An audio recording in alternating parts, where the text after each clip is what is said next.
Students, आज हम करते हैं क्लास 12th एक्सरसाइज 6.1 और हिंदी मीडियम के लिए, इंग्लिश मीडियम वाले बच्चों के लिए हमने अलग से वीडियो बना रखा है। प्लेलिस्ट में लिंक दिया हुआ, वहाँ से देखें। इस एक्सरसाइज के अंदर टोटल 18 क्वेश्चन हैं, सभी को हम वन शॉट में सोल्व करेंगे और मैं आपको विश्वास दिलाता हूँ कि पक्का आपके माइंड में बैठा दूंगा ये। तो इसके अंदर जितने भी क्षेत्रफल संबंधी या आयतन संबंधी फॉर्मूले छोटी क्लासों में याद किए थे ना, वो आपके याद हैं तो ठीक है, वो सारे काम आएंगे। याद नहीं है तो प्लेलिस्ट में लिंक दिया हो, वहाँ से आप इसका बेसिक देखें। अब हम चलते हैं क्वेश्चन फर्स्ट पर। वृत्त के क्षेत्रफल के परिवर्तन की दर इसकी त्रिज्या के सापेक्ष ज्ञात कीजिए। यानी जो क्षेत्रफल है वो त्रिज्या के रेस्पेक्ट में चेंज हो रहा है। तो हमको क्या है, जो भी गिवन जानकारी है ना, उनको नोट कर लिया करो। तो उससे क्या है, क्वेश्चन इजी हो जाता है। तो हमसे क्या पूछा है उसने, त्रिज्या 3 cm दे रखी है और 4 cm दे रखी है जब परिवर्तन पूछा है उसने। तो हम जानते हैं कि वृत्त का क्षेत्रफल है उस वो ए इक्वल टू में क्या होता है, पाई आर स्क्वायर होता है, पाई आर स्क्वायर। अब चेंज हो रहा है, वो देखो स्पष्ट लिखा हुआ है कि त्रिज्या के रिस्पेक्ट में हो रहा है। तो हम इसको रेडियस के रिस्पेक्ट में डिफ्रेंशिएट करेंगे। तो differentiating with respect to radius, D A upon D R हो जाएगा ये, और इक्वल टू में ये देखो पाई कांस्टेंट है, ये आर स्क्वायर एक्स की पावर एन से करोगे तो क्या हो जाएगा, 2 पाई आर हो जाएगा। और आर का आर के रिस्पेक्ट में 1 होता है, तो ये डिफ्रेंशिएशन हो गया इसका।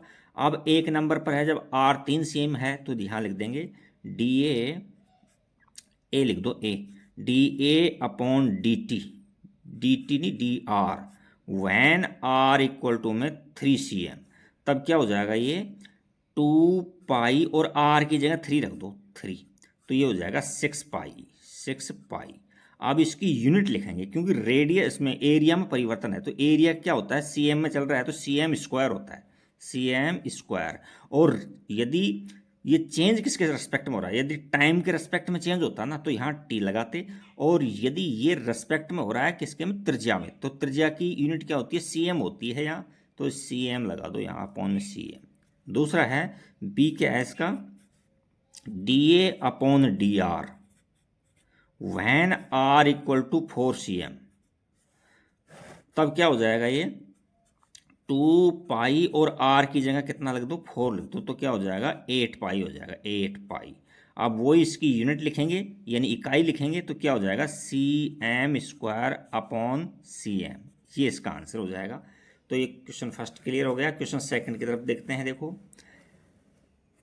एक घन का आयतन 8 cm³ पर सेकंड की दर से बढ़ रहा है। देखो, यदि वो आयतन कहता है ना, आयतन, तो आयतन को वॉल्यूम यानी वी से रिप्रेजेंट करते हैं। जब तो हम लिख देते यानी 8 cm³ होता तो वो केवल आयतन होता, 8 cm³। बट ये पर सेकंड चेंज हो रहा है, तो इसका मतलब है डीवी अपॉन डी टी दे रखा है। इससे पता लिया करो कि क्या दे रखा है अपने को, डीवी अपॉन डी टी कितना है, 8 cm³ पर सेकंड। अच्छा, उसके बाद क्या दे रखा है, पृष्ठीय क्षेत्रफल किस दर से बढ़ रहा है जबकि उसके किनारे की त्रिज्या है जो 12 cm है। तो किनारा है ना, किनारा, उसको यदि आप x से मानते हो तो इसमें x इक्वल टू 12 कर दो, यदि a अज्यूम करते हो तो a इक्वल टू 12 कर दो। तो मैं मान लीजिए किनारा है जो, उसको x मान लिया मैंने, किनारा को क्या माना मैंने, x माना है, और x इक्वल टू में 12 cm दे रखा है। और क्या पूछा है उसको भी लिख दो यहाँ, पृष्ठीय क्षेत्रफल में परिवर्तन की दर पूछा है, तो डी ए पृष्ठीय क्षेत्रफल है, डी ए घन है तो एस लगा दो, डी एस लगा दो या डी ए लगा दो, बात ही के D A upon D T, time के रेस्पेक्ट में चेंज हो रहा है अभी, ये लो, ये एस क्या है, पृष्ठीय क्षेत्रफल है इसका। अच्छा, अब हम वॉल्यूम का फॉर्मूला लिखेंगे पहले। तो वॉल्यूम क्या होता है भाई, हमने इसकी साइड है उसको एक्स अज्यूम किया है, तो वॉल्यूम हो जाएगा x³ हो जाएगा, x³। अब हमको टाइम के रेस्पेक्ट में इसको चेंज करना है, तो हम डिफ्रेंशिएटिंग करेंगे किसके रेस्पेक्ट में, टाइम के रेस्पेक्ट में, टी के रेस्पेक्ट में, D we upon D T upon में 3x², फिर x का करेंगे तो t के रेस्पेक्ट में क्या हो जाएगा, dx अपॉन डी टी हो जाएगा, dt। देखो इसमें और इसमें, देखो ये भी D we upon D T है, ये भी D we upon D T है, तो दोनों को इक्वेट कर दो। तो यहाँ से मैं दोनों को इक्वेट कर रहा हूँ, तो यहाँ लिख रहा हूँ implies that 3x² dot D X upon D T, और इक्वल टू में दे रखा है हमको 8। ये मल्टीप्लाई में है तो सबको डिवाइड में दे दो, तो एम्प्लाइज दैट यहाँ D X upon D T और इक्वल टू में हो जाएगा 8/3x² हो जाएगा, 3x² हो जाएगा। अच्छा, इसको यहीं छोड़ दो अब फिलहाल। अच्छा, अब क्या है, एरिया, यानी एरिया को अब हम घन है तो उसको एस को मान लेते हैं 6a² या 6x²। साइड को यदि ए मानेंगे तो 6a² हो जाएगा, साइड स्क्वायर। अच्छा, अब इसका भी टाइम के रेस्पेक्ट में डिफरेंशिएशन करना पड़ेगा हमको। तो ये देखो D S upon D T और इक्वल टू में एक्स की पावर एन से करोगे तो क्या हो जाएगा, 12x हो जाएगा, डॉट में D X upon D T हो जाएगा, D X upon D T हो जाएगा। तो D X upon D T की वैल्यू यहाँ से रख दो, तो ये हो जाएगा 12x डॉट या मल्टीप्लाई लिख दो या 8/3x²। तो देखो इस x से तो ये पावर कट गई और इस 3 से ये 4 टाइम कट गया, 4 टाइम। तो हमको आंसर मिला है कि डी एक्स नहीं, डी एस सही है, D S upon D T equal to में 8 चौक 32 होते हैं, 32 और x की वैल्यू हमको देखो 12 दे रखी है, तो यहाँ लिख दो 32/12। तो अब 4 से कट रहे हैं, ये देखो 4 3 12 और 4 8 32, 4 8 32 और 4 3 12, 8/3। ये अब इसकी क्या लिखेंगे, यूनिट लिखेंगे। देखो ये सरफेस एरिया है, यानी यहाँ किनारा cm में दे रखा था, तो एरिया का क्या हो जाएगा, cm² हो जाएगा, इकाई उसकी है जो cm², और टाइम के रिस्पेक्ट में चेंज हो रहा है तो इसमें सेकंड लगा दो, पर सेकंड हो जाएगा, ये आंसर हो जाएगा आपका। तो एक क्वेश्चन 2 आपका कंप्लीट हो गया है। चलिए नेक्स्ट क्वेश्चन की तरफ चलते हैं, क्वेश्चन नंबर 3। हम क्वेश्चन की एक एक लाइन आपको समझाएंगे, उसके बाद के अंदर आप क्वेश्चन को सोल्व करो। और जो इसमें इजी मेथड यही है, जो दे रखा है ना उसको नोट कर लिया करो आप, इससे क्वेश्चन का पता लग जाता है क्या दे रखा है, क्या पूछा है। देखिए क्वेश्चन पढ़ता हूं पहले। एक वृत्त की त्रिज्या है जो समान रूप से 3 cm/s की दर से बढ़ रही है। तो कहने का मतलब त्रिज्या में परिवर्तन हो रहा है, तो dr/dt 3 cm/s, यहां से पता लग जाएगा। 3 cm होती तो केवल त्रिज्या होती, पर सेकंड है तो इसमें मतलब त्रिज्या में चेंज हो रहा है टाइम के रेस्पेक्ट में, तो ये नोट कर लिया। और क्या है, ज्ञात कीजिए कि वृत्त के क्षेत्रफल में किस दर से बढ़ रहा है जब त्रिज्या 10 सेमी, r 10 सेमी है और क्षेत्रफल a होता है, तो a में चेंज पूछा है, dA/dt पूछा है। देखो सारी जानकारी हमको मिल गई, अब इसको सोल्व करते हैं। हम जानते हैं कि वृत्त का क्षेत्रफल होता है ना, वृत्त का क्षेत्रफल वो क्या होता है, a इक्वल टू में πr² होता है, πr²। अब हमको टाइम के रेस्पेक्ट में इसका डिफरेंस करना है, तो dA/dr इक्वल टू में 2πr, फिर r का करेंगे तो r के रेस्पेक्ट में 1 हो जाता है, लिखने की जरूरत नहीं है। अच्छा, अब सॉरी टाइम के रिस्पेक्ट में हो रहा है, ये देखो टाइम के रिस्पेक्ट में चेंज कर रहे हैं। क्वेश्चन में देखना, ये यहाँ एस पता लग रहा है, इसे टाइम के रिस्पेक्ट में कर रहा है टाइम। तो अब टी के रिस्पेक्ट में और होगा आर, तो ये क्या हो जाएगा, dr/dt। दोबारा लिख देते हैं कि dA/dt। आर तो जब होता जब क्षेत्रफल वो त्रिज्या के रिस्पेक्ट में पूछता ना, जब यहाँ तो टाइम के रिस्पेक्ट में चेंज हो रहा है, तो यहाँ 2πr 2π और r की जगह 10 रख दो, इंटू में 10, और dr/dt हमको 3 दे रखा है, तो नोट कर दो उसको। अच्छा, अब इनको सोल्व करेंगे, 10 या 30 और 30 दूनी 60π, 60π। अब इसकी इकाई लिखो, इकाई का मतलब है जैसे एरिया है, तो एरिया तो ये cm में दे रखी है त्रिज्या, तो cm² एरिया हो जाएगा, cm²। और ये चेंज हो रहा है, अब चेंज देखो किसके रेस्पेक्ट में हो रहा है, यदि ये त्रिज्या के रेस्पेक्ट में होता तो यहाँ cm लगाते अपन, लेकिन ये टाइम के रेस्पेक्ट में चेंज हो रहा है तो यहाँ t लगाएंगे, यानी s लगाएंगे, हम सेकंड के हिसाब से लगाएंगे। तो ये क्वेश्चन 3 कंप्लीट हो गया है। क्वेश्चन 4 की ओर चलते हैं, और पहले क्वेश्चन की एक एक लाइन आपको समझाते हैं, उसके बाद करते हैं हम क्वेश्चन को। देखो क्वेश्चन में क्या कह रहा है, एक परिवर्तनशील घन का किनारा 3 cm/s की दर से बढ़ रहा है। तो आपने 10th क्लास में और छोटी क्लासों के अंदर घन घनाभ खूब सीखे हैं इसने। तो घन का किनारा को यदि आप x मानते हो तो यानी किनारे में परिवर्तन हो रहा है, तो dx/dt कर दो। यदि किनारे को a मानते हो तो dA/dt कर दो। तो मैंने इसको x मान लिया किनारे को, और यहाँ किनारे में जो परिवर्तन हो रहा है ना वो 3 cm/s है, टाइम के रेस्पेक्ट में चेंज हो रहा है, तो लिख दिया मैंने इसको यहाँ। घन का आयतन किस दर से बढ़ रहा है, यदि किनारा 10 सेमी का है तो किनारा x 10 सेमी लिख दिया। आयतन में परिवर्तन पूछ रहा है, तो आयतन का फॉर्मूला लिखो पहले आप। ये घन है तो घन का आयतन v क्या होता है, साइड क्यूब होता है, यानी x का क्यूब हो जाएगा। अब इसका टाइम के रिस्पेक्ट में हम डिफरेंसेस करेंगे तो क्या हो जाएगा, dv/dt हो जाएगा और इक्वल टू में 3x² हो गया, और x का टाइम के रिस्पेक्ट में करेंगे तो क्या हो जाएगा, dx/dt हो जाएगा, dt हो जाएगा। अच्छा, आगे चलिए, अब आप जो वैल्यू हमको दे रखी है वो रख दो इसके अंदर। यहाँ 3 और x की वैल्यू क्या है, x की वैल्यू हमारे पास 10 है, तो यहाँ 10 इंटू स्क्वायर है तो 10 इंटू 10 कर दो, और इंटू dx/dt कितनी दे रखा है हमको, 3 दे रखा है, और कुछ है ही नहीं इसके अंदर। तो अब इन सबको मल्टीप्लाई कर दो, ये क्या है, 3 को 3 से गुना करोगे तो 9 हो जाएंगे और 2 जीरो लग जाएंगे, ये आ गया। अब इसकी इकाई लिखेंगे, देखो वॉल्यूम की इकाई, देखो किनारा cm में है तो वॉल्यूम की इकाई क्या है, cm³ हो जाएगी, और इसमें चेंज हो रहा है टाइम के रेस्पेक्ट में, तो टाइम के रेस्पेक्ट में सेकंड लगा दें यहाँ। यदि त्रिज्या के रेस्पेक्ट में चेंज होता तो यहाँ cm लगाते। उम्मीद करता हूँ समझ रहे होगे अच्छे से। तो नेक्स्ट क्वेश्चन चलते हैं 5 के ओर।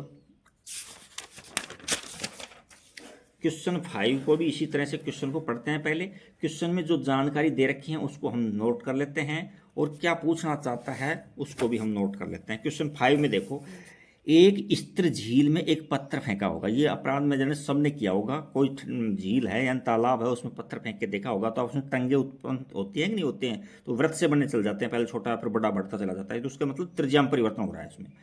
और इसकी तरंगे वृत्तों में 5 cm/s की गति से चलती है। कहने का मतलब है जो वृत्त की त्रिज्याएं हैं ना, उनमें परिवर्तन हो रहा है, किस हिसाब से, 5 cm/s के हिसाब से। तो इसको हमने नोट कर लिया। और चलो आप, जब वृत्ताकार तरंग की त्रिज्या 8 cm है तो हमने त्रिज्या को 8 cm लिख लिया। उस क्षण घिरा हुआ क्षेत्रफल किस दर से बढ़ रहा है, कहने का मतलब एरिया, वृत्त का क्षेत्रफल क्या होता है, ए, तो एरिया में परिवर्तन पूछा है, तो यहाँ लिख दो। कितना अच्छा क्वेश्चन है। तो हमने एरिया लिखा, माना उसका कि एरिया, हम जानते हैं कि वृत्त का एरिया क्या होता है, πr² होता है, स्क्वायर होता है। अब इसको टाइम के रेस्पेक्ट में डिफरेंशिएट करना है, तो dA/dt इक्वल टू क्या हो जाएगा, 2πr। अब r का भी करेंगे डिफरेंशिएशन, ये क्योंकि पाई तो कांस्टेंट है, तो d के रेस्पेक्ट में डिफरेंशिएट करेंगे तो dr/dt। अब इसमें वैल्यू रख दो, यहाँ से 2π और r कितना है हमारे पास में, r है 8, मल्टीप्लाई में 8 और इंटू में dr/dt हमको दे रखा 5। इनको मल्टीप्लाई कर दो आपस में, तो 8×5 40, 40 दूनी 80 पाई हो गया, 80 पाई हो गया। अब इसकी यूनिट लिखेंगे, देखो एरिया दे रखा है, तो एरिया का क्या हो जाएगा, इकाई क्या होती है, cm² होती है, और किसके रेस्पेक्ट में चेंज हो रहा है, टाइम के रेस्पेक्ट में, तो यहाँ सेकंड लिख देंगे, सेकंड लिख देंगे, तो ये हमारा आंसर आ जाएगा। ये इकाई नहीं लिखोगे तो भी आपका आधा नंबर काट लेगा वो। नेक्स्ट क्वेश्चन 6 की ओर चलते हैं। देखो क्वेश्चन 6 में क्या कहना चाह रहा है। क्वेश्चन 6 में कहा है, एक वृत्त की त्रिज्या 0.7 cm/s दर से बढ़ रही है। देखो त्रिज्या कहता तो इतना ही छोड़ता है इसको, लेकिन त्रिज्या में परिवर्तन हो रहा है, और 0.5 cm/s, तो dr/dt लिख दिया हमने।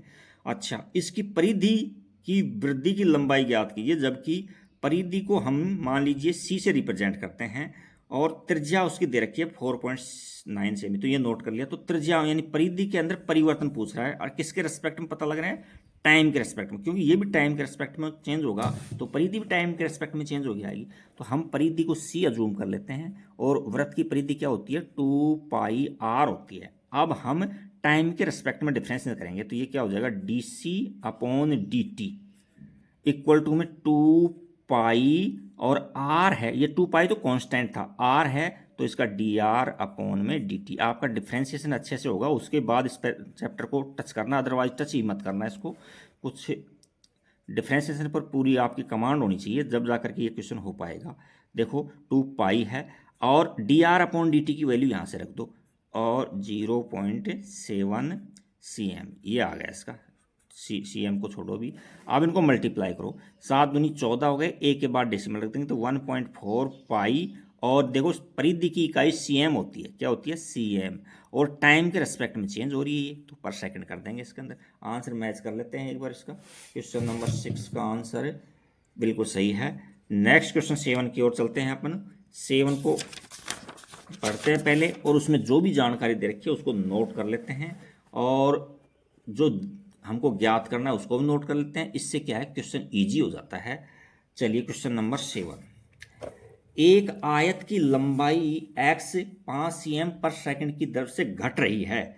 अच्छा, और चौड़ाई y है जो 4 cm पर मिनट के हिसाब से बढ़ रही है। जब लंबाई यानी x 4 सेमी है और y 6 सेमी है तो आयत के परिमाप में और क्षेत्रफल में परिवर्तन की दर ज्ञात कीजिए। तो हमने जो देखो, आयत हम जानते हैं कि आयत का क्षेत्रफल क्या होता है, लंबाई गुना चौड़ाई होता है। तो लंबाई उसने 8 cm दे रखी है, तो मैंने इसको नोट कर लिया, लंबाई इसमें चित्र में नोट कर दिया इसको। और यहाँ y 6 cm तो देखिए ये नोट कर लिया। अब वो कह रहा है कि लंबाई में परिवर्तन, लंबाई हमने x माने थे तो x में परिवर्तन हो रहा है -5 cm पर मिनट के हिसाब से, कम हो रहा है ना, घट रहा है, तो वहाँ नेगेटिव लगाते हैं। और ये जो उसकी चौड़ाई है उस बढ़ रही है, वो किस में, टाइम के रेस्पेक्ट में 4 cm। तो एक तो वो उसने पूछा है पेरीमीटर में यानी परिमाप में परिवर्तन की दर पूछा है, और एक एरिया में परिवर्तन की दर पूछा है। तो देखो 1 बाय 1 सोल्व करते हैं। हम जानते हैं कि आयत का परिमाप होता है ना, परिमाप पी ले लेते हैं इसको, पेरीमीटर है उसका पी हिसाब से फर्स्ट लेटर ले लिया, पी इक्वल टू में 2 ब्रैकेट में लंबाई प्लस चौड़ाई होती है। तो लंबाई हमारे पास में x है और प्लस में y है, ये लो। अब हम इसका टाइम के रेस्पेक्ट में डिफरेंशिएट करेंगे, तो ये क्या हो जाएगा, dp/dt हो जाएगा, और इक्वल टू में यहाँ 2 और यहाँ dx/dt हो जाएगा, dx/dt हो जाएगा, और प्लस में ये dy/dt हो जाएगा, और ये ब्रैकेट क्लोज कर दो। यहाँ से हम करेंगे तो 2 और dx/dt है माइनस का 5 है, और प्लस के अंदर ये dy/dt कितना है, 4 है। तो यहाँ से वैल्यू हमारे पास में 2 इंटू में माइनस में 1 यानी -2 आ गई, -2। अब इसकी इकाई लिखो, देखो पेरीमीटर की इकाई cm होती है, cm सेमी, और पर मिनट में ये चेंज हो रही है, तो ये इसकी इकाई लिख दिया हमने, मिनट। समझ में बैठ गया होगा आपके। अब नेक्स्ट क्वेश्चन देखते हैं इसमें। नेक्स्ट सेकंड नंबर पर है एरिया। आयत का एरिया लिखो पहले। तो एरिया हम जानते हैं लंबाई गुना चौड़ाई होता है, तो लंबाई x है, चौड़ाई y है।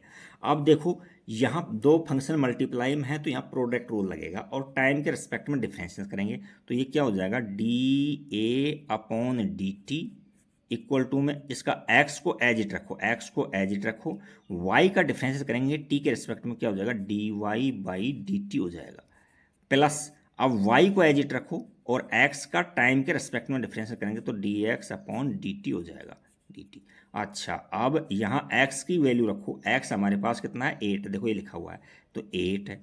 और dy/dt लिखो, dy/dt क्या लिखा हुआ है हमारे पास में, देखो dy/dt 4 लिखा हुआ है, मल्टीप्लाई में 4 लिख दो, और यहाँ प्लस लगाओ, और y देखो कितना है, y हमारे पास 6 है, और dx इंटू डी टी कितना है, -5 है। तो इनको सोल्व कर देते हैं, तो यहाँ 32 हो गया, 8 चौक 32 और -30, क्या बचा भाई, 2 बचा। अब इसकी इकाई लिखेंगे, तो देखो एरिया इसकी लंबाई चौड़ाई cm में दे रखी है, तो एरिया की इकाई हो जाएगी cm² हो जाएगी, और इसमें टाइम के रिस्पेक्ट में चेंज हो रहा है, तो टाइम मिनट में दे रखा है, तो यहाँ मिनट लिखेंगे। यदि सेकंड में दे रखा होता तो हम सेकंड लिखते। ये हमारा आंसर हो गया। देखो कितना इजी क्वेश्चन था। नेक्स्ट क्वेश्चन चलते हैं 8 की ओर। क्वेश्चन नंबर 8 में देखते हैं क्या कहना चाह रहा है, क्या दिया हुआ है और क्या हमसे पूछना चाह रहा है, इसको हम नोट करते हैं। तो क्वेश्चन 8 में देखो, क्वेश्चन पढ़ता हूँ पहले मैं। क्वेश्चन 8, एक गुब्बारा जो सदैव गोलाकार रहता है, तो गोलाकार है, तो गोला का आपका पृष्ठीय क्षेत्रफल का आयतन का फॉर्मूला याद आ गया होगा आपके, और एक पंप द्वारा 900 cm³ पर सेकंड के हिसाब से फैलाया जा रहा है। देखो आयतन को हम v दिखा देते हैं, तो आयतन लिखता cm³ लिखता, तो केवल यहाँ v लिखते, v बराबर में 900 cm³, लेकिन आयतन में परिवर्तन दे रखा है, पर सेकंड के हिसाब से चेंज हो रहा है, तो इसका मतलब dv/dt है ये। अच्छा, गुब्बारे को त्रिज्या में परिवर्तन की दर ज्ञात कीजिए, यानी dr/dt पूछा है, जबकि त्रिज्या कितनी है, 15 cm। तो देखो ये गुब्बारा है, गोला है, तो इसका आयतन का फॉर्मूला लिखो पहले। तो v आयतन का फॉर्मूला याद करो सभी, क्या होता है, 4/3 और πr³ होता है, ये होता है। अब इसमें टाइम के रिस्पेक्ट में डिफरेंशिएट करना है, तो क्या हो जाएगा, ये हो जाएगा dv/dt इक्वल टू में 4/3 ये और पाई, इतना तो कांस्टेंट है, इनटू में रेडियस का टाइम के रिस्पेक्ट में क्या जाएंगे, तो क्या हो जाएगा 3r², फिर r का करेंगे तो dr/dt, इतना आ गया हमारे पास में। अच्छा, अब ये सारी वैल्यू यहीं रख दो, भले ही इनको इतना कर सकते हैं क्योंकि D r upon D T कर देंगे, इतना इतना है सब डिवाइड में चल जाएगा, सब वैल्यू दे रखी है अपने को, तो कहीं कोई घबराने की जरूरत है नहीं। इसको इस पूरे को मैं इधर ले लेता हूँ, यहाँ ले लेता हूँ ऐसे, यानी 4, ये 3 से 3 काट दो, 4 पाई आर स्क्वायर और d r upon D T और इक्वल टू में D we upon D t. अच्छा, ये वैल्यू रख दो ना यहीं, आप ये चाहो तो यहाँ डिवाइड में दे दो, लेकिन मैं डी आर, ये 4 है तो ये 4 पाई, और आर कितना है हमारे पास में, देखो 15 है, तो यहाँ 15 का स्क्वायर करेंगे, 15 इंटू 15, और यहाँ से D r upon D T और इक्वल टू में ये देखो हमको दे रखा है 900 दे रखा है, तो लिख देते हैं, यहाँ क्या दिक्कत है। अब हमको चाहिए तो केवल only D r upon D T चाहिए ना, तो D r upon D T को लेफ्ट में रख लो और इन सबको राइट में ले दो, तो ये देखो 900, और ये देखो यहाँ से इनको मल्टीप्लाई करोगे तो मल्टीप्लाई कर लो, देखो इसके अंदर, यानी 15 चौक 60, यानी इतना तो कर लो आप, 60 पाई इंटू में 15 कर लो आप, इससे काटने में ईजी हो जाएगा, देखो इससे ये कट जाएगा, कट गया नहीं। अब 15 को काटोगे, 15 एकम 15 और 15 6 की 90 होता है, 15 6 टाइम 90 होता है, 6 से 6 कट गया, तो 1 बच गया, ऊपर क्या बचा, 1 बच गया, नीचे पाई बच गया, बस इतना ही। पाई की वैल्यू हम रखनी नहीं है हमको, तो यहाँ 1 अपॉन ये टी है, ये 1 अपॉन पाई है। अच्छा, अब इसकी इकाई लिखेंगे, देखो आर है, आर सी एम में दे रखी है, तो इकाई होगी सी एम, और टाइम के रेस्पेक्ट में चेंज हो रहा है, तो यहाँ इसकी हो जाएगी, देखो मिनट देता तो मिनट लिख देते, बट यहाँ सेकंड दे रखा है हमको क्वेश्चन में, तो सेकंड लिख देंगे, ये हमारा आंसर आ जाएगा। क्वेश्चन नंबर 9 देखते हैं। क्वेश्चन नंबर 9 में क्या है, क्वेश्चन 9 में एक गुब्बारा जो सदैव गोलाकार रहता है, क्वेश्चन 9 है ना, हाँ, और उसकी परिवर्तनशील त्रिज्या है, यानी त्रिज्या परिवर्तन, तो त्रिज्या के सापेक्ष आयतन में परिवर्तन की दर ज्ञात कीजिए, जबकि आर 10 सेमी, देखो आर 10 सेमी दे रखे हैं और आयतन में परिवर्तन पूछ रहा है, और वो भी किसके सापेक्ष में, त्रिज्या के सापेक्ष, इस बार टाइम के रेस्पेक्ट में नहीं पूछ रहा है, देखो यहाँ ध्यान रखना की बातें हैं ये। तो हम आयतन का फॉर्मूला लिख लेते हैं, आयतन का फॉर्मूला क्या होता है उसमें, क्योंकि गोलाकार रहता है ये, तो ये 4/3 और पाई आर क्यूब हो गया। अब इसका आर के रिस्पेक्ट में डिफरेंस करेंगे, तो ये क्या हो जाएगा, d we upon D r और इक्वल टू 4/3 पाई कॉन्स्टेंट है यहाँ तक, और आर क्यूब का करेंगे तो क्या हो जाएगा 3r स्क्वायर, फिर आर का आर के रिस्पेक्ट में 1 होता है, 3 से 3 कट गया, तो क्या आ गया 4 पाई आर स्क्वायर, आंसर आ गया। अच्छा, अब आर की वैल्यू रख दो, 10 दे रखा है हमको, तो यहाँ आर की वैल्यू रख देंगे 4 पाई इंटू में 10 इंटू 10 लिखेंगे, 10 इंटू में 10, तो देखो इनको मल्टीप्लाई करोगे तो 400 आ जाएगा और पाई आ जाएगा, बस इतना ही छोड़ोगे तो आधा नंबर कटेगा आपका।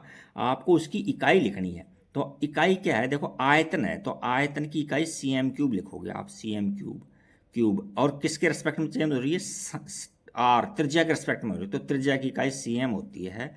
यदि टाइम के रेस्पेक्ट में पूछता तो हम क्या लिखते हैं, यहाँ सेकंड लिखते। तो उम्मीद करता हूँ समझ गया होगे। क्वेश्चन नंबर 10 की ओर चलते हैं। क्वेश्चन 10 में देखो क्या है, क्वेश्चन को रीड करते हैं, जो भी हमको जानकारी दे रखी है उनको हम नोट कर लेते हैं। देखिए क्वेश्चन में क्या कहना चाह रहा है, 5 सेमी लंबी सीडी दीवार के सारे झुकी है। मान लीजिए ये ए बी है ना, ये दीवार है, और ये सीडी है ना, ये ए सी है ना, ये 5 सेंटीमीटर है और दीवार के सारे झुकी हुई है, ठीक है, अच्छी बात है, यहाँ तक कोई दिक्कत नहीं है।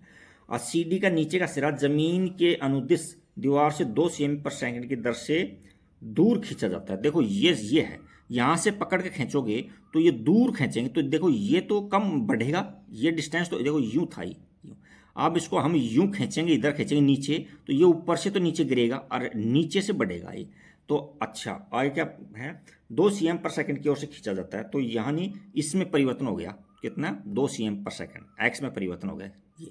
अच्छा, और क्या पूछा है, यदि दीवार पर इसकी ऊंचाई किस दर से घट रही है, यानी dy/dt पूछता है, यहाँ h लिखते तो dh/dt पूछते हैं। अच्छा, और CD के नीचे का सिरा है जो दीवार से 4 cm दूरी पर, यानी ये डिस्टेंस है ना वो 4 cm दूरी पर है, तो हमें पहले हमको जो जानकारी है वो लिख लेते हैं। देखो ये समकोण त्रिभुज बन गया, थीटा 90 डिग्री का है क्योंकि दीवार होती है हमेशा ज़मीन से 90 डिग्री पर होती है। और ए बी हमने इसका x मान लिया आधार को, और बी सी को y मान लिया, और इस सी डी को हमने 5 मीटर दे रखा है ये तो। और इसमें परिवर्तन ये भी नोट कर लिया। अब देखो पाइथागोरस प्रमेय से हम निकालेंगे, यहाँ लिखेंगे पाइथागोरस प्रमेय से, पाइथागोरस प्रमेय से, गोरस प्रमेय से, प्रमेय से। तो प्रमेय से क्या होता है कि x का स्क्वायर प्लस में y का स्क्वायर इक्वल टू के अंदर क्या होता है 25।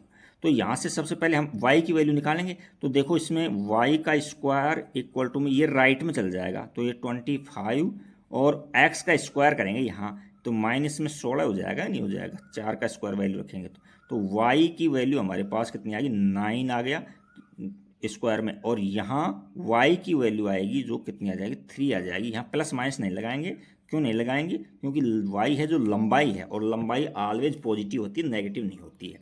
अच्छा हमने y निकाल लिया, x निकाल लिया, और dx अपॉन dt निकाल लिया, और हमसे dy अपॉन dt पूछा है। तो हम जो पाइथागोरस प्रमेय है अपनी, यानी एक्स स्क्वायर प्लस में वाई स्क्वायर इक्वल टू में 25, इसका किसके रिस्पेक्ट में डिफरेंस करेंगे, देखो टाइम के रिस्पेक्ट में दे रखा है अपने को, तो हम टाइम के रिस्पेक्ट में डिफरेंस करेंगे। तो हम यहाँ से टाइम के रिस्पेक्ट में डिफरेंस करोगे तो पावर का होगा पहले तो क्या हो जाएगा 2x, और फिर x का t के रिस्पेक्ट में डिफरेंस करेंगे तो क्या हो जाएगा dx अपॉन dt हो जाएगा, और प्लस के अंदर ये पावर का होगा पहले, तो ये 2y, फिर y का टाइम के रिस्पेक्ट में dy बाई dt हो जाएगा, और इसका ये तो कांस्टेंट है, इसका 0 हो जाएगा। आपको डिफरेंशिएशन कमांड होगी, अच्छे से नहीं है तो एक बार डिफरेंशिएशन को अच्छे से देखें। तो यहाँ से देखो 2 कॉमन ले लेते हैं। देखो 2 कॉमन लेने के बाद में, कॉमन के बाद में अच्छे समझना, ये डिवाइड में इधर जाएगा तो ये खत्म हो जाएगा 2, तो यहाँ से 2 खत्म कर देता हूँ मैं, केवल ले लेता हूँ x dx अपॉन dt, और प्लस में y dy बाई dt, और इक्वल टू में 0। अब लिखो इसमें x की वैल्यू कितनी रखी है, देखो 4, जो भी वैल्यू है वो नोट करो, 4 लिख दिया। dx इंटू dt कितने दे रखा है 2 दे रखा है, तो नोट कर लिया हमने, 2 दे रखा था हमारे पास, प्लस में y हमारे पास ने 3 निकाल लिया हमने 3, और इंटू में dy अपॉन dt, और इक्वल टू में 0। देखो इसको राइट में ले जाएंगे तो यहाँ तो बच जाएगा, देखो एम्प्लाइज दैट, यानी dy बाई dt निकालना है तो इसको दबा दिया हमने, तो यहाँ लिख दिया dy बाई dt, और इक्वल टू में इसको दबा दिया, और इसको राइट में ले गए हम पहले, तो ये माइनस का 8 हो गया, माइनस का 8, और x के साथ जो मल्टीप्लाई के अंदर है dy बाई dt के साथ जो मल्टीप्लाई में उसको डिवाइड में दे दो, तो ये थोड़ा जल्दी करने का तरीका है वैसे। अच्छा अब इसकी इकाई लिखो, इकाई क्या लिखो, क्या dy बाई dt है, तो इकाई देखो y भी लेंथ cm में है तो यहाँ cm लिख दो, और ये टाइम के रिस्पेक्ट में चेंज हो रहा है, तो टाइम किस में है सेकंड के अंदर है, तो ये इसकी इकाई होगी सेकंड में। कहने का मतलब है उसमें जो y है, जो दीवार की लंबाई है, उसमें परिवर्तन कितना हो रहा है, डिक्रीज हो रही है, उसकी वो लेंथ है जो डिक्रीज हो रही है 8/3 cm पर सेकंड के हिसाब से ये डिक्रीज हो रही है, तो ये आपका आंसर आ जाएगा। नेक्स्ट क्वेश्चन है 11। क्वेश्चन को रीड करते हैं और उसके बाद में हम आगे चलते हैं, एक एक लाइन आपको क्वेश्चन की हम समझाते हैं। क्वेश्चन 11 में क्या है, देखो क्वेश्चन 11 ये दे रखा है, एक कण वक्र 6 cm पर 6y इक्वल टू में x क्यूब प्लस में 3 के अनुगत गति कर रहा है। तो आपने वक्र पढ़े हैं अच्छी तरह से, मान लीजिए वक्र इस तरह से चल रहा है, ये कोई वक्र ही है इस तरह से ये वक्र, कैसे भी वक्र मान लो। अच्छा और इसका समीकरण ये दे रखा है 6y इक्वल टू में 3 यानी एक्स क्यूब प्लस में 2 है यह। अच्छा और क्या कहना चाह रहा है उसमें, उन बिंदुओं को ज्ञात कीजिए जब x निर्देशांक की तुलना में y निर्देशांक 8 गुना वृद्धि से बदल रहा है। देखो इस तरह से लिखो dy बाई डी एक्स, यानी यहाँ एक तरफ लिख लिया dy लिख लिया और एक तरफ dx लिख दिया। कहने का मतलब x में परिवर्तन हो रहा है, ये y में परिवर्तन, और फिर क्या कह रहा है x की तुलना में y निर्देशांक में 8 गुना बदल रहा है, ये 8 गुना ज़्यादा है, तो कम वाले को मल्टीप्लाई करते हैं हम 8 से, तो ये dy और इसको डिवाइड में देंगे तो dy अपॉन dx हो जाएगा इक्वल टू में 8 हो जाएगा, ये निकाल लिया। अच्छा फिर क्या कह रहा है, पॉइंट पूछा है, उनको हमसे क्या पूछा है, एक कण वक्र 6y इक्वल टू में एक्स क्यूब प्लस में 2 के अनुगत गति कर रहा है। वक्र पर उन बिंदुओं को ज्ञात कीजिए। वक्र पर मान लीजिए कोई पॉइंट है, यहाँ मान लीजिए कोई पॉइंट है, तो यहाँ एक्स कोमा वाई होगा, तो ये पॉइंट है ना, इनके बारे में हमसे पूछा है, यानी एक्स वाई निकालना है हमको। तो देखो यहाँ हम जो हमको समीकरण दे रखी थी उसको हमने नोट कर लिया, समीकरण को नोट कर लिया। अच्छा, और d Y by D x भी लिख लिया इसके अंदर। अच्छा, अब हम यहाँ ये बिंदु निकालेंगे, तो आप यहाँ से एक्स के रेस्पेक्ट में इसका डिफ्रेंसिएशन कर दो। क्या कर देंगे? डिफ्रेंसिएशन कर देंगे जा रहे, क्योंकि यहाँ भी देखो D Y by D X दे रखा है, तो यहाँ भी एक्स के रेस्पेक्ट में डिफ्रेंसिएशन कर देंगे तो क्या हो जाएगा? देखो 6 तो कांस्टेंट है, ये तो रहेगा 6, और ये d Y by D x हो गया, और इक्वल टू में एक्स के रेस्पेक्ट में ये क्या हो जाएगा? 3x² हो जाएगा, और x इसका 1 हो जाएगा, और ये 0 हो जाएगा। इतना आ गया। अच्छा, मल्टीप्लाई में है इसको तो डिवाइड में दे दो, तो यहाँ से implies that d Y by D x equal to में क्या है? ये डिवाइड में दे देंगे 3x², और यहाँ से 6, ये इस तरह से डिवाइड में दे दिया। अच्छा, और हमको d Y by D x इसको नहीं देते तो कोई दिक्कत नहीं थी, क्योंकि यहाँ d Y by D x की वैल्यू रखते हैं हम यहाँ। अच्छा, तो यहाँ से हमको x की वैल्यू मिल जाती, तो काट काट दो, हमने ले लिया तो अपने यहाँ 2 टाइम कट गया, कोई दिक्कत नहीं, 2 टाइम कट गया ये। अच्छा, अब एम्प्लाइज दैट, देखो मैं इसको इधर ले लेता हूँ, x² बाई 2 इक्वल टू में d Y by D x, देखो 8 दे रखा है, 8, और ये जो 2 है जो वज्र गुणा करेंगे तो मल्टीप्लाई में चला जाएगा, ये 2 यहाँ आ जाएगा, यहाँ से हटा देता हूँ मैं इसको। अच्छा, अब x का अंडर रूट लेंगे तो पॉइंट है ना, तो यहाँ x² इक्वल टू में 16 हो रहा है, यानी x² इक्वल टू में 16 है, तो x की वैल्यू आ गई प्लस माइनस में 4 आ गई। ये प्लस माइनस क्यों लिया है? क्योंकि ये बिंदु हैं, कोऑर्डिनेट प्लस माइनस में हो सकते हैं, लेंथ होती है वो केवल पॉजिटिव होती है। तो एक बार हम x की वैल्यू प्लस के 4 रखेंगे और फिर y की वैल्यू निकालेंगे, एक बार माइनस का 4 रखेंगे, तो यहाँ लिखेंगे हम x बराबर 4, यानी जब लिखेंगे जब x बराबर 4 हो तो ये इसके 6y इक्वल टू में x³ कितना है? 4 का क्यूब, और प्लस में 2, तो यहाँ से 6y इक्वल टू के अंदर 4 के उसको क्यूब करो, 4 चौक 16, 16 चौक 64, यानी 4 को 3 बार गुणा करना, 4 गुणा 4 गुणा 4, तो ये 64 हो गए, और 64 हो गए, और प्लस में 2 हो गए, तो यानी 66 हो गई। तो y की वैल्यू कितनी मिल गई हमको? 66/6, तो यानी 11 होगी। यानी x की वैल्यू जब 4 थी तो y की वैल्यू हमको 11 मिल रही, तो एक पॉइंट तो ये आ गया। एक हमको नेगेटिव रखना पड़ेगा, जब x बराबर -4 हो तो क्या करते हैं हम? 6y इक्वल टू में x की जगह -4 रखो, -4 का क्यूब करो और प्लस में 2 करो, तो y कितना मिल जाएगा? 6y इक्वल टू में देखो ये माइनस का 64 हो जाएगा, 64, और प्लस का 2, तो यहाँ से सोल्व करेंगे तो ये तो माइनस के 62 बच जाएगा, और ये कितना बच जाएगा? 6 बच जाएगा। 2 से कट रहे हैं तो ये माइनस का 31/3 आ गए। अच्छा, तो ये 2 पॉइंट आ गए हमारे पास में। अतः अभिष्ट बिंदु, नीचे लिख देना एक बार, अभिष्ट बिंदु क्या क्या हैं ये भाई?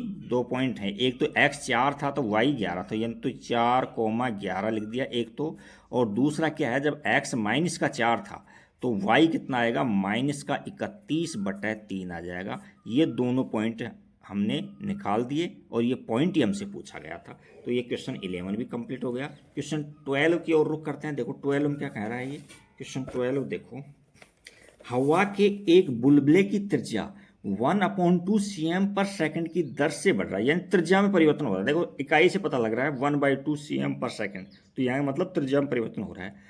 और बुलबुले का आयतन किस दर से बढ़ रहा है? ये तो जबकि त्रिज्या 1 सेमी, r 1 सेमी दे रखी है, तो आयतन में परिवर्तन पूछा है, तो dv/dt निकालेंगे। तो ये भी तो देखो ना कि बुलबुला है वो गोले के आकार का है, तो आयतन किसका निकालेंगे? इतना भी तो कन्फर्म होना चाहिए ना आपको। तो यानी v का फॉर्मूला हो जाएगा 4/3 πr³ हो जाएगा। अच्छा, अब इसका टाइम के रेस्पेक्ट में देखो, यहाँ दिखा हुआ है टाइम के रेस्पेक्ट में डिफरेंशियल करेंगे, तो यहाँ dv/dt हो गया, और इक्वल टू में यहाँ 4/3 और पाई, और r की जगह क्या लिखेंगे भाई? यहाँ 1 लिखेंगे यहाँ, तो 1 का क्यूब करेंगे तो 1 का क्यूब 1 ही होता है। लिखो चाहे कितनी बार गुणा कर लो 1 को, तो ये 1 ही रहेगा, तो 4/3 पाई आ गया। अच्छा, अब एक थोड़ी सी मिस्टेक ये अपन ने कर दी, इस आर का और करना था टाइम के रिस्पेक्ट में। तो टाइम के रिस्पेक्ट में पहले डिफ्रेंशिएशन करो आप, थोड़ा जल्दबाजी करना करें। तो ये क्या हो जाएगा 4/3 पाई, यहाँ क्या है आर का क्यूब है ना, तो 3r² हो जाएगा। ये दोबारा कर देता हूँ, 3r² हो जाएगा। फिर आर का टी के रिस्पेक्ट में किया जाएंगे तो जो dr/dt हो जाएगा। अब करेंगे प्रॉपर वे में। तो देखो यहाँ 3 से 3 कट गया, तो ये भी खत्म हो जाएगा, यानी 4πr² हो गया, 4πr²। और यहाँ dr/dt जो वैल्यू दे रखे हैं वो नोट कर दो इसमें। और यहाँ हमारे पास में क्या आ जाएगा, ये dv/dt आ जाएगा सीधा ही, dv/dt। थोड़ी केयरफुल्ली करना कहीं लापन। देखो 4 पाई और r कितना है 1 है, तो 1 का स्क्वायर लिख देंगे, तो 1 का स्क्वायर 1 ही होता है। इनटू में dr/dt कितना देखा है 1/2 दे रखा है cm/सेकेंड, कोई बात नहीं। तो इनको देखो 1 का स्क्वायर तो 1 ही होगा, इसको काट देंगे 1 टाइम ये, और ये 2 टाइम कट गया, तो हमारे पास में 2 पाई आंसर आ गया, 2 पाई। अब इसकी यूनिट लिखेंगे, 2 पाई है तो ये देखो वॉल्यूम है, तो वॉल्यूम की आपको अब तो प्रैक्टिस हो गई होगी, cm³ होता है ये इकाई इसकी। और ये टाइम के रिस्पेक्ट में चेंज हो रहा है, तो यहाँ सेकंड कर देंगे हम, तो सेकंड है। देखो क्वेश्चन 12 भी आपका कंप्लीट हो गया। क्वेश्चन नंबर 13 देखो, काफ़ी इंपॉर्टेंट क्वेश्चन है। क्वेश्चन नंबर 13 है जो,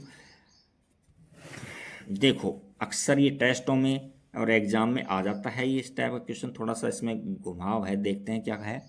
घुमा रखा है क्वेश्चन को, देखो क्वेश्चन 13 में ए पढ़ते हैं, एक गुब्बारा सदैव गोलाकार रहता है। तो आपके गोले का फॉर्मूले हैं वो याद आ गए होंगे सारे। परिवर्तनशील व्यास है जो 3/2 2x प्लस में 1 है, तो x के सापेक्ष आयतन में परिवर्तन की दर ज्ञात कीजिए। देखो यहाँ व्यास दे रखा है, व्यास तो सबसे पहले तो त्रिज्या निकालना जरूरी है। तो व्यास दे रखा है तो हमको बताया त्रिज्या की, व्यास की आधा, व्यास का आधा त्रिज्या होती है, तो आधा का मतलब हर है ना, इसको 2 से गुना कर दो, ये क्या हो जाएगा 3/4, और ये हो जाएगा 2x प्लस में 1 हो जाएगा, ये हो गया। अच्छा अब इसका आयतन लिखो, इसका आयतन क्या होता है, इसका आयतन लिखेंगे यहाँ v, गोला है ना, ये गोला है, गुब्बारा गोला, v इक्वल टू में 4/3 और पाई, और r की जगह ये वैल्यू पुट कर दो, r³ होता है ना, r³, तो r की जगह ये वैल्यू पुट कर दो। पहले x के रिस्पेक्ट में, यदि फंक्शन x में हो जाएगा तो फिर x के रिस्पेक्ट में डिफरेंस कर देंगे हम। तो यहाँ 4π/3 और यहाँ 2x ये लिख देंगे, r की जगह पूरा लिख देंगे जो भी है ना, 3/4 और यहाँ 2x प्लस में 1, और ये इसकी क्यूब हो रहा है, यहाँ देखो क्यूब है तो यहाँ क्यूब लगा दो। तो देखिए अब क्या आ रहा है 4π/3, और इसमें ब्रैकेट में खोलेंगे अपन, तो ये क्या हो जाएगा भाई, 3 का क्यूब करेंगे तो ये क्या हो जाएगा 27 हो जाएगा। 3 को 3 टाइम मल्टीप्लाई करना, और 4 को 3 टाइम मल्टीप्लाएंगे कितने हो जाएगा, ये 4 को 64 हो जाएगा। और ये 2x प्लस 1 की क्यूब को एज इट रख दो, एज इट।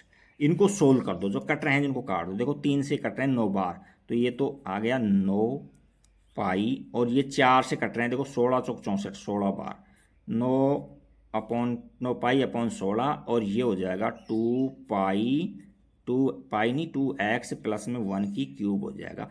अभी तक तो इसको क्वेश्चन को हमने सोल्व किया था, सरल सिंपल बनाया था। अब वो कह रहा है कि x के रिस्पेक्ट में चेंज निकालो इसमें, तो हम x के रिस्पेक्ट में डिफ्रेंशिएट कर देंगे यहाँ।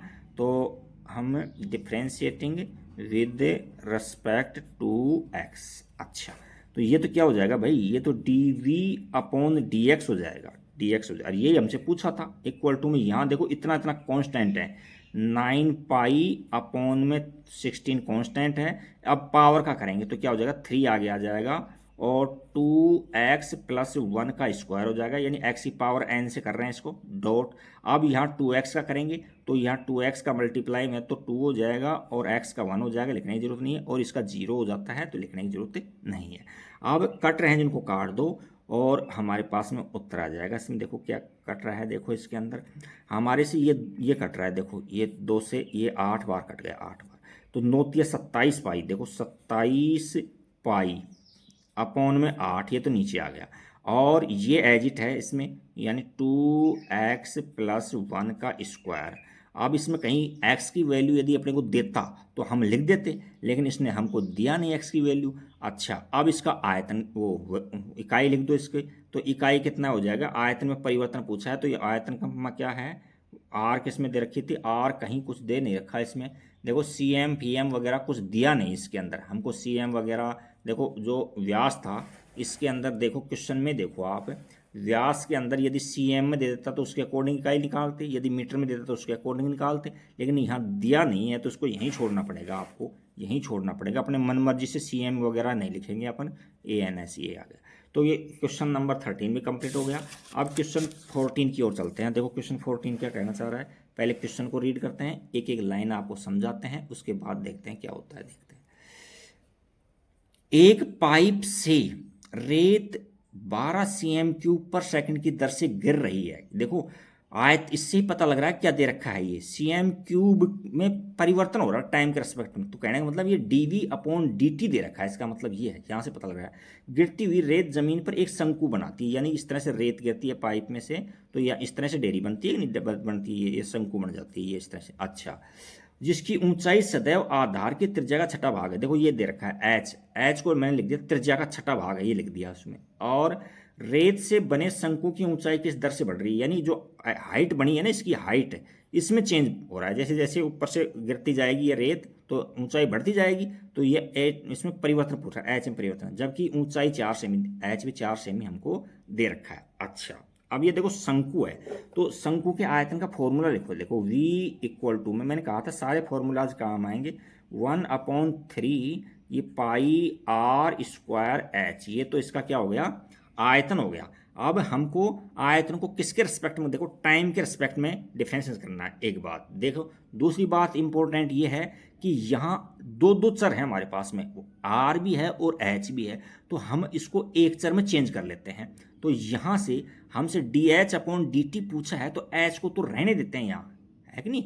यदि आर के रेस्पेक्ट में पूछता तो एच को हटा देते। अब यहाँ मैं आर को हटा रहा हूँ तो आर के यहाँ इसको ऐसे लिखते हैं, आर बराबर में 6π लिख सकते हैं, 6h, तो इसकी जगह 6h रख देता हूँ मैं। तो V में 1/3 पाई और यहाँ 6h का स्क्वायर और इंटू में h, तो ये सोल्व करेंगे तो क्या हो जाएगा, देखो ये 1/3 पाई और 6 का स्क्वायर कितना हो जाएगा, 36 हो जाएगा, और h की क्यूब हो जाएगी। इसको काट दो, ये 12 टाइम कट रहा है, 12 3 36, तो ये क्या आ गया, V में 12 पाई और h³। देखो अभी तक हमने डिफरेंशिएशन नहीं किया, अभी तक हमने क्वेश्चन को सोल्व किया था, ये दो चरों में था, हमने एक चर में बदल दिया। अब देखो क्वेश्चन में देखो यहाँ dH यानी h में टाइम के रिस्पेक्ट में परिवर्तन हो रहा है, तो वो निकालना है हमको, यानी हमको dV/dHt निकालना है, dV/dt टाइम के रेस्पेक्ट में डिफरेंशिएट कर दिया हमने। तो यहाँ देखो 12 पाई तक तो कांस्टेंट है, 12 पाई कर दिया, 12 पाई, और इसका क्या हो जाएगा 3h² हो जाएगा, 3h²। फिर देख रहे हैं किसके रेस्पेक्ट में कर रहे हैं, टी के रेस्पेक्ट में कर रहे हैं, तो h का टी के रेस्पेक्ट में क्या है, dH/dt हो जाएगा। यहाँ वैल्यू रख दो और फिर राइट में ले लेना, आपकी इच्छा पर डिपेंड है, यहाँ सोल्व करना चाहो यहाँ सोल्व करना है, आप जैसे चाहते हो वैसे है। देखो dV/dH अपने को देखो 12 दे रखा है, 12 लिख दिया मैंने, इक्वल टू में यहाँ 12 है और पाई की जगह पाई लिख दिया, इनटू में 3 की जगह 3 लिख दो, और h कितना दे रखा है हमको, 4 दे रखा है, तो 4 का स्क्वायर कर दो, यानी 4 × 4, और इनटू में है dH/dt। तो ये मल्टीप्लाई में है, इसको डिवाइड में दे दो। देखो 12 से तो 12 काट दो, ये यहाँ तो 1 बच जाएगा, तो एम्प्लाइज दैट, यानी इतने सारे को डिवाइड में ले लेता हूँ मैं, एक बात। दूसरी बात मैं डायरेक्ट घुमा भी देता हूँ, यानी पूरे को इधर लिया है मैंने, तो यहाँ से मैं dH/dt निकालूंगा, तो यहाँ आप मन में सोचा होगा कि ये डिवाइड में जाना है इसको, तो यहाँ लिख दो 1/, इनको गुणा करो तो वो 4 चौक 16, 16 दूनी 32, 16 3 48 पाई होते हैं सर, 48 पाई, और ये डिवाइड में जाएंगे, 48 पाई हो गया। तो ये तुम्हारा आंसर आ गया। अब इसमें इकाई लिखना जरूरी है, यहाँ इस बार तो हमको इकाई दे रखी है, हाइट है तो cm में है, तो यहाँ लिख देंगे cm पर सेकंड, चेंज हो रहा है ना इसमें, तो पर सेकंड, ये हमारा आंसर आ जाएगा। तो आंसर मैच भी कर लेते हैं हम, तो हाँ आंसर गलत हो कैसे सकता है, जब हम आपको अच्छे से एक एक कील की कील समझा रहे हैं, तो आंसर कैसे गलत हो जाएगा। तो नेक्स्ट क्वेश्चन चलते हैं 15 की ओर। 15 देखते हैं क्या कहना चाह रहा है श्रीमान जी। क्वेश्चन नंबर 15 के अंदर पढ़ते हैं क्वेश्चन पर, एक वस्तु की x इकाइयों के उत्पादन से संबंधित कुल लागत है, उस कुल लागत को उसने इस फंक्शन से बना दिया, cx इक्वल टू में क्या है, यानी c कॉस्ट है 0.007 x³ प्लस माइनस में 0.03 x² प्लस में 15x प्लस में 4000। अच्छा, और सीमांत लागत ज्ञात कीजिए जबकि 17 इकाइयां उत्पादन की गया हो, यानी एक्स हमको 17 दे रखा है। तो सीमांत लाग क्या होता है? सीमांत लागत होती है लागत में परिवर्तन, तात्कालिक जो परिवर्तन कितना होता है उसको हम सीमांत लागत बोलते हैं। तो यानी सीमांत लागत यानी DC अपॉन DX, एक्स के रेस्पेक्ट में इसका डिफ्रेंशिएशन करेंगे तो ये देखो क्या है, यहाँ DC अपॉन DX, ये क्या है? लागत में परिवर्तन है ये।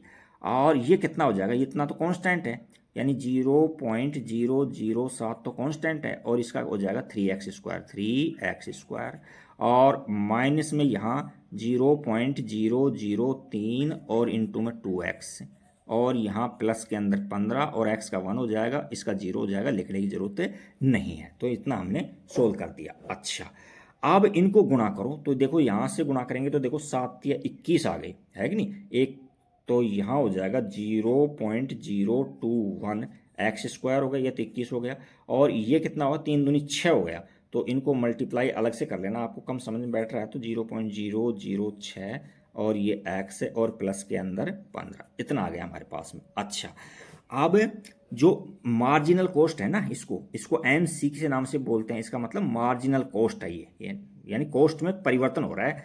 तो यहाँ जो मार्जिनल कॉस्ट है हमारी वो कितनी आ गई? यहाँ से x की वैल्यू रख दो, x कितना है हमारे पास में? 17 है। कितना? 17 है। तो यहाँ हो जाएगा 0.021 इंटू में 17 का स्क्वायर लिखेंगे, 17 इंटू 17 इस तरह से लिखेंगे, और माइनस में यहाँ 0.006 और x की जगह 17 लिख दो और प्लस के अंदर 15 लिख दो। यहाँ तक तो कोई दिक्कत नहीं आई होगी।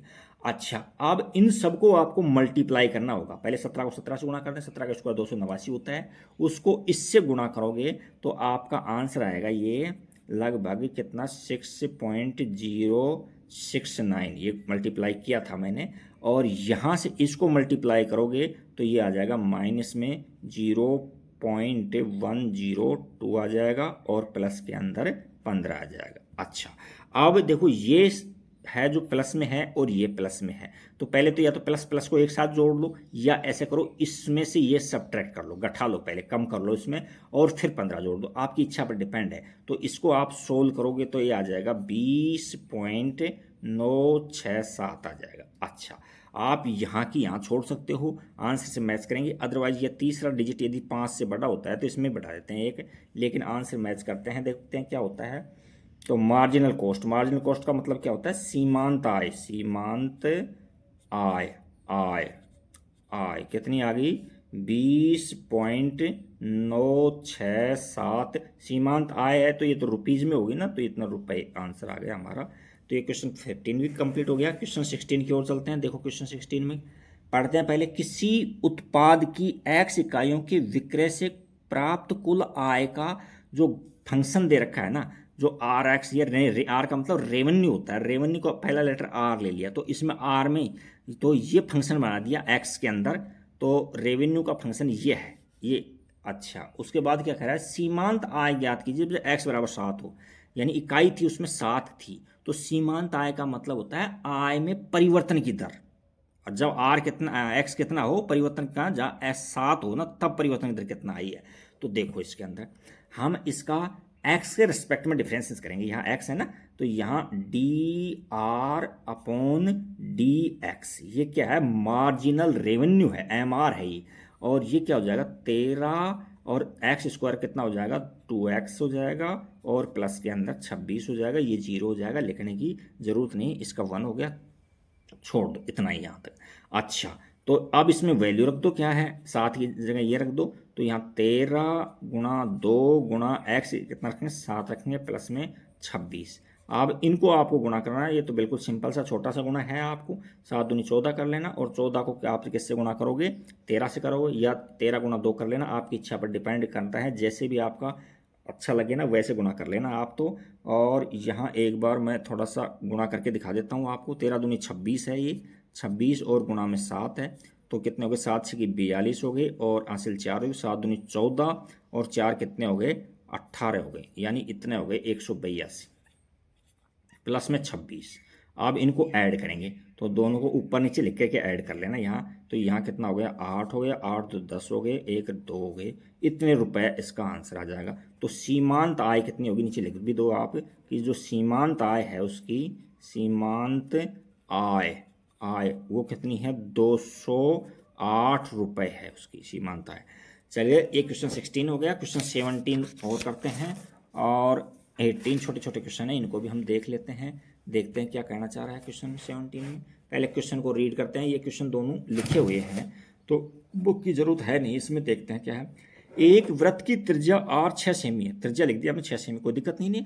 अच्छा, और r के सापेक्ष परिवर्तन की दर ज्ञात कीजिए, यानी दर कितनी है इसके अंदर ये पूछ रहा है। तो वृत्त की त्रिज्या r है और r के रेस्पेक्ट में क्षेत्रफल पूछ रहा है, तो हम पहले क्षेत्रफल लिखेंगे। ए क्या होता है, वृत्त का क्षेत्रफल क्या होता है, पाई r स्क्वायर होता है। अब इसका किसके रेस्पेक्ट में करेंगे, r के रेस्पेक्ट में डिफरेंस करेंगे, तो क्या हो जाएगा, dA/dr हो जाएगा, और ये क्या हो जाएगा, 2πr हो जाएगा।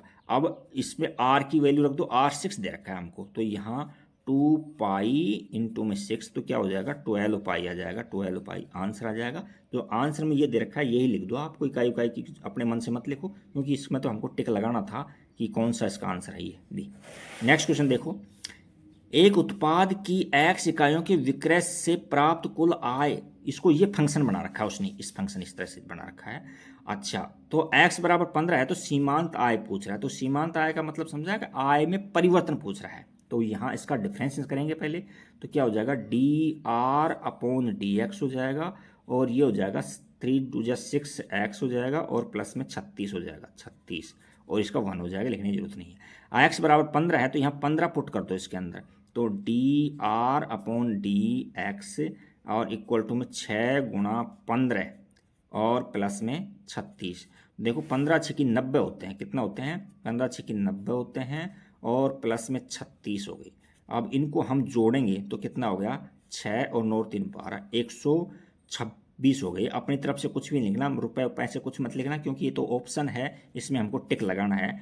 तो ये क्वेश्चन आपका, सारे क्वेश्चन हमने आपको 1 बाय 1 अच्छे से समझाया है। यदि आपके समझ में बैठना रहा है तो आप कमेंट्स में लिख दो, कुछ भी, अच्छा बुरा कुछ भी लिख देना। Thank you for watching video, like करना, सब्सक्राइब करना और कमेंट्स करना। Thank you.